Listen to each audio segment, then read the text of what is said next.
Hi guys, welcome back to my channel. So today I'm back with another video. Today is a recap of the movie I just watched on Lifetime called Line Sisters. And I'd also like to apologize for any background noise that y'all may hear.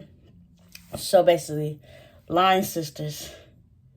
Yes, can we first say all black starting cast like Drew Sidora, Latoya Luckett, Taronda Jones, and Kiara sheard-kelly. Yes, can we say that? Good way to keep going with Black History Month. So it starts off with at the time they were pledges. They were just doing a prank of some sort, but they ended up getting caught by their head soror, and she made sure that they got back to the house undetected, not getting caught.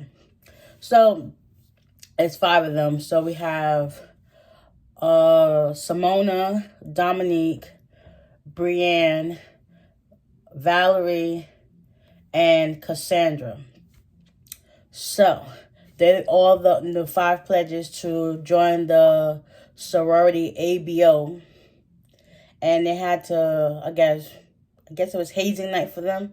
So they're all lined up, and all lined up, and they're asked like, whose fault was it for you to do this? And everybody kept silent.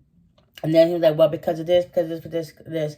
And then when they got to Brienne, and they was like, so this is what happened. She was like, no, they pledged. I never said they crossed. So eventually they end up kicking her out of the program.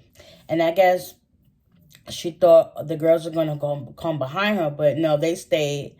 And they continued out with the hazing. When it got time to get ready to cross, Simona thought that they was going to cross the Trouble Bridge, like actually go into the water. But no, their other line sister, Jody, she was like, no, we don't do that no more because somebody drowned. So eventually she just took her chalice and she got some of the water to hand them to drink, so they could be done.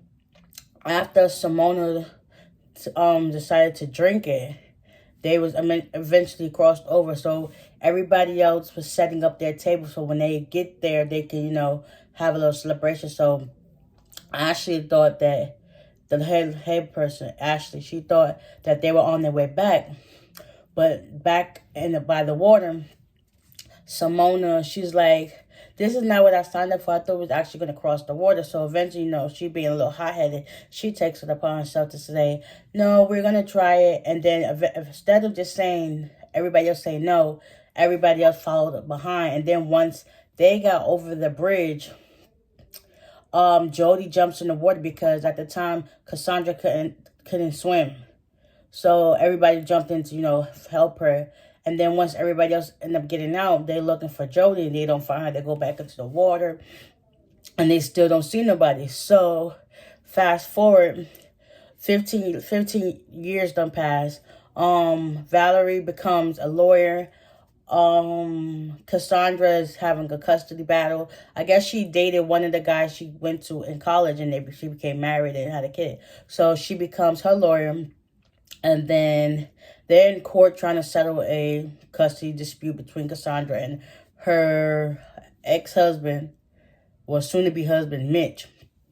But come to find out, Mitch ain't going for it. He was going off in the courtroom. And, they had to, get a restraining order put on him to keep in place after they left out of the courtroom. Basically, Cassandra got like 70% of what they had together. And Mitch didn't like that. So once they got out, Mitch came up to her, grabbed her arm, and everybody just standing there. They're like, hey, hey, hey. And then you see Valerie and Dominique, they come to Cassandra's defense. And, eventually he leaves. He's like, this is not over. So some time passes, whatever. They all get a email to join Greek Fest, which is, I guess, something that happens once a year that they still do because, they're a sorority. So once a sorority, always a sorority. Or sister. However they do it. However the fraternities do it. That's what that's to do. Once a soror, always a soror, okay? So they end up going to the party. But it's like a whole week event. So they end up going. The girls just go there. They trying to have a good time, and then they notices their headline sister, Ashley, staring them down with the other girl from the sorors from back in the day. And everybody just thinks that, they were the reason why Jody ended up passing. I skipped that part. Yeah, Jody ends up passing. So they just iron them down. And, eventually they're like, let's put on a show. They started doing this little dance or whatever. And then they got invited to a yacht party. So, of course, they decided to go to the yacht party instead of just, sitting around and just having all eyes on them. Because everybody assuming that they did it, but they didn't have no proof. And, when you judge, So they end up joining their party. Then they go back to their house. They see that their house they get to. It's by this old big plantation house. It's huge. But Dominique, she called it a plantation. She was like, when they was getting out of the cab, she was like, look at this plantation house. She was, Valerie was like, this was it was made in the 1940s, not the 1840s. It's like, what in the world? So they all go in the house and they just start, bring their stuff in the house, and then they start to unpack. As Dominique's in her room, she ends up laying on her bed, and next she sees something move. Come to find out with a snake in her bed. Like, what in the world? So they end up calling, I guess, animal control or whatever, and they had them stake out the whole house to make sure there's no more rodents, bugs, whatever the case may be, end up in the house. After doing that, they start noticing a whole bunch of stuff going on. First, they see the chalice. They see the worms in the Chinese food. It's crazy. They just start noticing all this stuff that's going on. It's like a suspense, but it was still good at the same time. So after that, they go out. They have a good time. The police come. Oh, no. After the Chinese incident with the worms, they end up going to the grocery store. And as they go into the grocery store to get some food or whatever so they can cook, so they can eat, because obviously they didn't eat from the Chinese food, they noticed the other, another soror house in the store. And they was like, they started to try to chastise them. And she's saying, like, what really happened. But they know what happened, but everybody else don't know what happened. So eventually, they said their little piece of words, and they all dispersed. So they go back to the house. When they get to the house, they notice that there's water everywhere. And then once they get inside the house fully, they go into the kitchen. They see a sink full with bleach water, and they got, like, parts of their clothes from when they was pledges in the sink bleached up, each one of their pieces. And then they noticed that Jody's chalice was there as well. So they was like, well, this don't seem right. They end up calling the police, and then the police come. Basically, they were also nonchalant, like they don't know, like this is what they used to. So rather, call or don't call if it happens again. They was just like not here for it. Like, they didn't really care if their stuff got messed up or the house got broken, and they didn't really care. So after that, they start hearing some more sounds. Come to find out, the fourth girl, Simona, she ended up coming there, and then they was like kind of trying to talk it out, whatever. But they kept hearing some more sounds. So eventually, they start going outside. While the police. Oh wait. I backtrack, but yeah, y'all understand. But still, they started hearing some more sounds. They end up cooking dinner, and doing so, Dominique, she's, I think, a vegan. So say somebody supposedly put something in her soup or whatever, and it broke out her whole face, so she had to get EpiPenned. And then after they cleaned up or whatever, they went upstairs and they was all sitting on the bed talking about how they used to be back when they was in the house when they was younger. And you see Dominique's face is broken out on one side. It's like, wow. Eventually they end up going to sleep, and then they wake up the next morning. They have breakfast. Something odd happened, but I can't really put my finger on. They started hearing some sounds outside or whatever. So they end up deciding to go to oh no, wait. Yeah, they end up going to a party later on that day. Whatever, having a good time, whatever. They went to the beach. Just having a good old time like they used to back in the day. Then later on that night, they went to the a club, and they kept seeing Mitch there, but Cassandra didn't really want to pay no attention to him because, you know, she's doing her custody and her divorce at the same time, so she's not really thinking about men right now. So, Valerie, she keeps seeing him, but she didn't want to say nothing to ruin her friend's mood. So they're at the club or whatever, and everybody's just still eyeing him down. Some guy that had a crush on Cassandra from back in the day was there as well, because, you know, it's Greek fest. Everybody there that was in the fraternity and the sorority was there. So they start talking, and then out of nowhere, here comes Mitch and causes a whole scene. And then, you know, they got to get out of character. But the line sisters was there, you know, said their little piece. And he was like, listen, your line sisters is not always going to be there. And then Mitch storms off, and doing so, he ends up breaking glass and leaves. So eventually, Dominique and Valerie had to coach the guy back into, trying to talk to Cassandra because, you know, he had a crush on him forever, and he thought he was just going to, like, let it rock. But now, let it go. So he eventually, you know, got up the courage, said, listen, I'm going to dance. And they started dancing. And then Cassandra had to leave to use the bathroom. Then, while she's in the bathroom, the light mysteriously turns off. The door in the bathroom locks, and she cannot open. So, mind you, she's in there for, like, a good 20, 30 minutes, I guess. And everybody's still outside wondering, like, where is she at? Where is she at? Then they end up going to go check on her. Soon as they go check, and the water starts running in the bathroom, too. So as they go check on her, the light comes back on, and the door mysteriously unlocks. After that, they get home. No. After that, they leave. They're in a cab on their way back to the place. And then there's this car that's following them.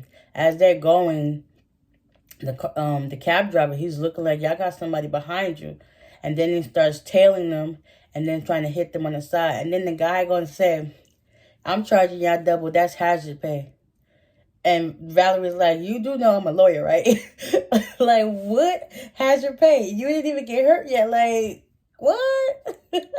So, you know, eventually they made it home. And that car, whatever, was left.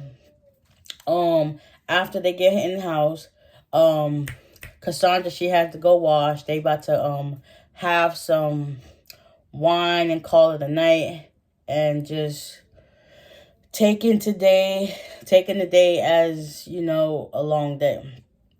So after that, before they even go to take a nap, they didn't even go to sleep yet. But after that, they unwind or whatever, they just started hearing these noises. And then they just like, well, who could be here? It's late at night. And then come to find out, when they was doing the checks before they went to the party, I skipped that part. It was because Dominique forgot to close the window. But from when I watched it the first time, the window was halfway down. They didn't even notice that the window was put back up. But, you know, they didn't pay it no mind because, you know, Dominique was supposed to close the window, but since she did close, she was like, whatever. So after that, Mitch ends up coming to the house. But Cassandra had went to the bathroom, so I guess she didn't see the messages or whatever. Come to find out this, the girl, some mystery girl, she ends up hitting him in the head, and no, that was the end for them. So all the other girls was like, we're about to go outside to go see what's going on. Cassandra's still in the bathroom. And while everybody else is outside, she comes out the bathroom, and then she starts hearing a noise. And you know how you get that feeling when you know somebody's by you or near you? She had that sense of feeling, and then you see the girl go real fast, like, shh. And then, they come back in, and you see a chalice thrown through the window. And then Simone was like, see, it wasn't me who did it this time, whatever. It wasn't her at all, but still. After that, they started hearing more noises.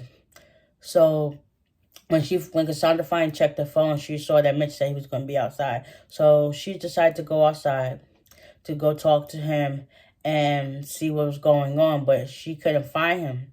So the girl ended up, giving her that chloroform stuff on the claw to knock her out for a little bit. So then Simona, she decided that she's going to go out there and talk to Mitch because she ain't scared of him. So she goes out there too with, I think, a knife and a kind of like a mallet type thing.